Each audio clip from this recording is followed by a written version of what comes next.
Nik uste izan dela alde batetik nasketa Donatokin musikalki gertatu izana, beak badaukalako ere, oaintxe esan deten gauza hau elektronikoa ambientaldetik, baita igual teknotik dator bea, baino tekno oso konkretu batetik, ez? Oso tribala iaia loopekin asko nahasten duna, eta bueno, zentzu hortan nik uste beak indula moldaketa lan handi bat nekin, eta atera dula bere alde lehunena, zuk esan dezun bezala. Eta bueno, nik ikusita beha hortik zijoala, nik bidaltzen izkion gauzekin, nik ere horrea joet, nik uste.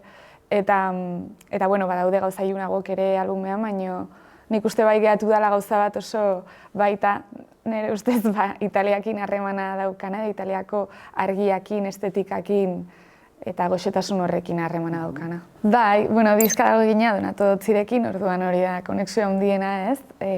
Berarekin batera egin dudala, diska guztia, eta Erroman grabatu genuela ahotsaren zati guztia, eta baita emaitza orokorra pixka bat hortxe itxi genuela. Zentzu hortan, bueno, nik nahi nuen horrelako harremana literalago bat egotea diskan, ez? Eta ez genekin nola, zehazki, ze azkenean abesti guztiak batak besteari pasa genizkion eta sortzen joan ginen horrela, baino distantzian, ez? Orduan, bueno, zen zerbait oso gehiegi pentsatu gabe eta nahiko jarraian gertatzen zena, orduan, bueno, baina nik uste badagoela, adibidez, Loria abestia dela oso opera, Italiako opera hortxe dagoela erreferente moduan, eta bai, nik uste apreziatu daitekela nolabait. Baina gero nik uste dela harremana Italiarekin askoz abstraktuagoa, igual, ez? Baina niretzat bat zentzua daukana, nik pintura masterra egindakoan Italia zen ere referente nagusiena pintura aldetik, ez? Giottoren freskoak eta Frangelico eta guztia. Eta kolore horiek, argi jakin hori, eta baita mistizismo gauza hori pintura horietan ikus daitekena. Orduan nik uste hori guztia badagoela nola bait, ariman edo hortxe diskoan horrelako kutsu bat badagoela. Egia esan, lehenengo diskoa grabatu nunen aurrena zeon demo bezala interneten, enun propio ondo grabatu. Eta berak orduan entzunzun diskoa eta idatzin ziten. Eta, karo, bera da oso figura garrantzitsua elektronika alternatibon, eta, bueno, ni flipatzen neon hasiera-hasieratik, ez? Baina gauza da gaina denbora pasala, hortxe egondala, kuadroak erosi dizkit, hortxe zeon mecenas italiano moduko bat ezela, eta azkenen koinziditu genuen beak ere eskatuztulako nik teleoneatzea bere talde bat, Voices from the Lake Londresen, oain dela urte terdi edola. Eta orduan junitzen eta behingoz ezagutu ginen pertsonan. Eta oso rollo nauki genuen, eta orduan baitzen genuen ez, igual abesti bat bateain eta elkarrekin landu, ez dakiz, eta, bueno, eske, karo, abestik pasatzen hasi ginean, eta esan genuen album oso bat aldeuin, eta holaxe. Bai, prozesu bat, ez dakit lan bat zentzu hortan, ze azkenen hori jada zehose igual barneko mugimenduk edo eskatze dizkizun gauzak, eta ez da igual lana, berez, lana da gehiago hori gorpuztea, ez? Eta teknika nahikoa izatea hori gorpuzteko, eta teknikaldetik noski beti hain naiz asko ikasten, ze azkenen iaia enekin ezer hasi nitzanen, ez? Proiektuakin, orduan zentzu hortan oraindik bide asko aukat. Netza da, nolabaiteko ariketa oso potentea, bakarrik ateatzea eszenatokira, baina baita horrek atzean daraman lan konkretu hori, ez? Nik bakarrik konposatzearena, erabaki guztiak nik hartzearena, da lan oso berezia, oso aberatsa eritzen zait hori egitea, ez? Bakoitzak, azkenean nik hori behar izan dut, jakiteko lehenik eta behin zen nahi deten, ez? Igual, hasiera baten nik neuzkan lagun mutil asko musikarik zianak, eta azkenen behaien influentziak asko pixatze ziten, behaiekin ebai talden bat izan dut, ez? Zan zerbait oso, baina, karo, behaiek asko zekiten eta erreferente asko zeuzkaten, eta nik jarraitu itenien, baina berez etzian nire erreferentek edo nire gustok, nire gustoen adierazgarri edo, ez? Erreferentzia horiek edo gitarra guzti horiek, eta ez dakit, teknika guzti hori, nik hartzen un, baina ez dakit nire gustokoena edo, ez? Eta orduan pixkanak izan da bideo bat niretzat ere, aukera hori izateko, ikusteko zena etenik musikari bezala ere, bai, ez? Eta ze gauza, ez dakit, bai, erakartze nauten. Eta, bueno, nik uste zentzu hortan do it yourself gauza hau baita baliabide oso prekarioetatik jaiotako zerbait, ez? Ez gezurrik esango, ez dela bakarrik erabaki bat, baizik eta daukazunakin erabakitzea. Eta orduan zentzu hortan gutxi neukan, teknika gutxi, baliabide gutxi, eta ideia gutxi, nire buruei buruz eta musikari buruz. Eta orduan hortik abiatzean niretzat oso polita izan da. Eta pixkat esatezuna ez, esatea, oain ez dut entzungo, oaintxe bertan mutil guzti hauei. Eta entzungoet gehiago, ez dakit, harakatuz, referentzia femeninoagoei, nahi gabe gehiago, ez, gehiago erakartzen hautenak eta gertuago dauzkadanak, nola bait. Bai dagoela zerbait zure sensibilidadea, zure burun dauzkazun gaiak, nolabait lantzeko forma artistiko bat emanez, ez? Hori dana, nik formazio bat izan dut, zentzu hortan, eta esperientzia jakin bat, ez? Lan horretan. Eta nik uste oso antzekoa dela, behintzat nik nola hurbiltzen naizen musikara, ez? Eta bai, nik uste eman didala baita, zekaro, nik pianoa ere ikasi nuen txikitan, akademia batean teoria musikala, gauza oso, akademiatik, ez? Egindako ikasketak. Eta nik uste arte ederrak eman dizkidatela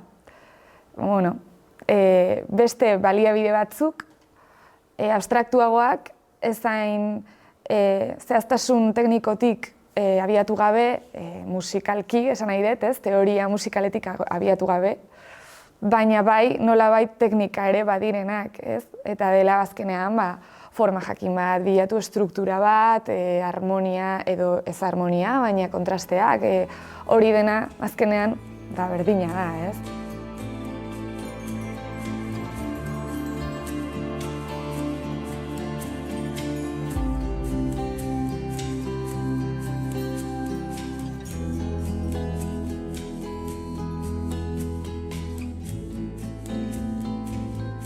Kontzeptua baino agian nik planteatzet gehiago zentzu bat izan behar duela edo lanak, ez? Edo zergatik azkenean zure buruari galdetzea ere zer ari zaren bai edo bai adierazten egiten duzun horrekin. Eta galdera guzti horiek bai iruditzen zaizkitela garrantzitsuk sortzaile bezala eta kontun hartu beharreko azkenen sortzen naizean inen, ez?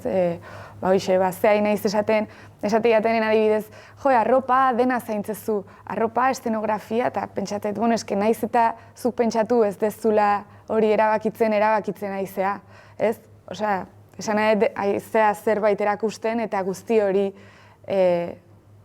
kontsumitu hitz oso txarra da, baina guzti hori ikusi eta entzuten du jendeak zure musika entzuten duenean, ez? Orduan, zentzu hortan erabaki bada, dena, orduan, bai, hori nik uste arte erretatik, igual modu erresago batean daukadala kontuan, ez? Bueno, egia da, aldi beren iritze zaitela euskal musika, esparru batean behintzat badaukala, euskal musikak zera, gauza bat oso purua bezala, ez? Musika eta zentzu oso, purista batean ulertzen dela, eta hori ere ederra iruditzen zait, azkenean da, errespetu oso handia musikari ematen dioguna, ematen zaiona esparru batzuetan. Eta hori ere gustatzen zait, ez pentsa. Norbait jutea bere bakeroekin eta errespetatu dezaket ere, bai, bakarrik da gauza hori esaten dutena hori ere erabaki bat dela. Esaten dira denen nik gehiago erabakitzen dudala gezurra dela, besterik ez. Azkenean betikoa, beste eremu askotan gertatzen den aniztasun falta, ez? Nik uste Euskal Herrian musika asko eta oso interesgarria egiten dela betidanik, eta zoritxarrez, pixka bat publiko orokorrera iristen diren gauzak, lau estilotakoak direla beti, estilo horiek agian joan daitezke aldatzen pixkanaka, baina beti dira lau, ez? Eta orduan zentzu hortan esaten nun, ez? Pena mateitz, pilo bat gauza daude eta artearen, ez dakit, zentzua azkenean aniztasun hori dela, ez? Bakoitzak izatea bere erreferente kutxun bat, bere, edo erreferente asko oso desberdinak, hortan datza, ez? Beti bezala, hola dela, ez? 40 principalesen ere, beti estilo berdinak entzuteia, eta hori ez da inozentea. Ez? Azkenean ere horrek badauka zer ikusia gainera zuzenean prekarietatearekin eta musikari askoren baliabide faltarekin. Orduan, gauza serioa da. Nire iritze zait, ez dela garrantzitsua zenbat pertsona joaten diren zure kontzertuetara edo ez, zenbat estadio egingo dituzun edo ez, eta garrantzitsua dela benetan artea, ez? Eske azkenean kursia eta dena da, ez? Baina ez da. Da benetan gizakioi iristen zaiguna eta hor geratuko dena, da musika horrek unkitu egin zaituela edo zerbait esan dizula eta hor dagoela zurekin, ez? Adiskide bezala zure bizitzan. Eta zentzu hortan horregatik ere, estadioena eta hori guztia, gehiago interesatzen zait pentsatzea zein iristen den, ez? Berriro, lehenengo horri alde horretara, gure egunerokoan edo telebistan edo zergatik iristen diren estilo batzuk, eta zer esan nahi duen horrek ere euskal kulturari buruz, ez? Guk asko maite dugu gure kultura, baina aldi berean ez daukago autokritika gehiegirik komunikabideekiko, ez? Zer ari garen benetan balioesten eta zer ez, eta ez dakit, interesgarri iruditzen zait horri buruz hausnartzea, ez? Eta batez ere ikusten, teleberrin 10.000 aldiz pertsona berdina jartzen dutela, eta adibidez, zeinek daki Maite Arrota Jauregik goia badaukala edo Aran Kallejak, ez? Ez dakit, ez zaitu oso normala iruditzen. Alduntzeko lehenengo gauza, ez? Eta sinesgarritasuna zure buruai profesional bezala, musikari bezala emateko, azkenen feminismo gabe nik eneukan botere hori edo indar hori nire buruain serio hartzeko, ez? Zehose bakarrik iteko eta benetan balio bat emateko horri, eszenatokira bakarrik ateatzeko, azkenen eskutik eman da jur naiz feminismoakin hola sentitzet behintzat asko ikasten, teoria feministatik eta kritika bat iten, ez? Nire bizitzari buruz eta noski sistema honi buruz. Eta horrek lagundu dit, noski baietz eta laguntzen dit egunero lan hau egiten. Ja, netzada zerbait naturala, nik uste gehiago daukala zer ikusian ere sentsibilidadeakin, ez da zerbait bilatzetena hori. Baina nik uste lehen aipatu deun aniztasun falta hau batzutan, kultura orokorrean edo herrikoiagoa bilakatzen den kultura horretan, nik uste azkenean adibidez horretan ere eragina duela, ez?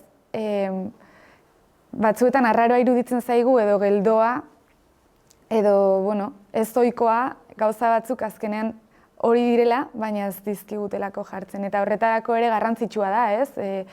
Adibide asko izatea eta aniztasun hori ere ikusle bezala guk lantzea eta guk ikustea, aukera hori izatea, guk ikusteko eta entzuteko, ez?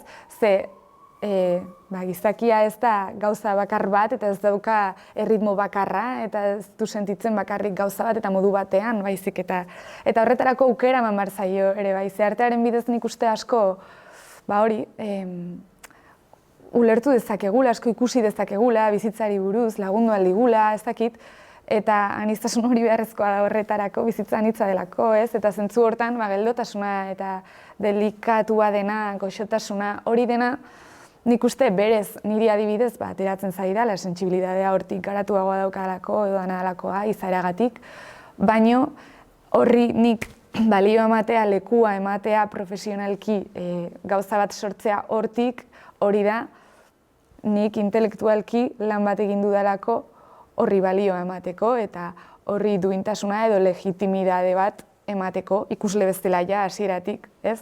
Eta horrek dauka zer ikusia hezkuntza honekin, egiten dugun hezkuntza honekin.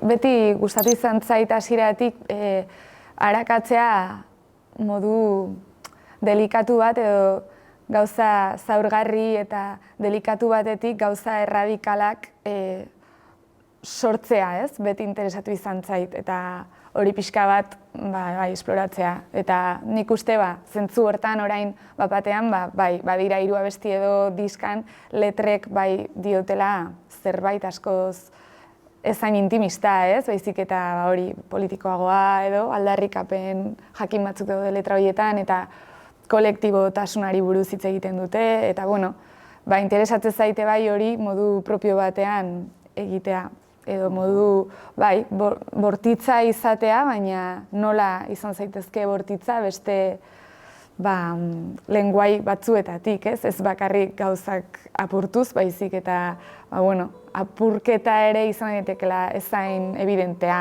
ez?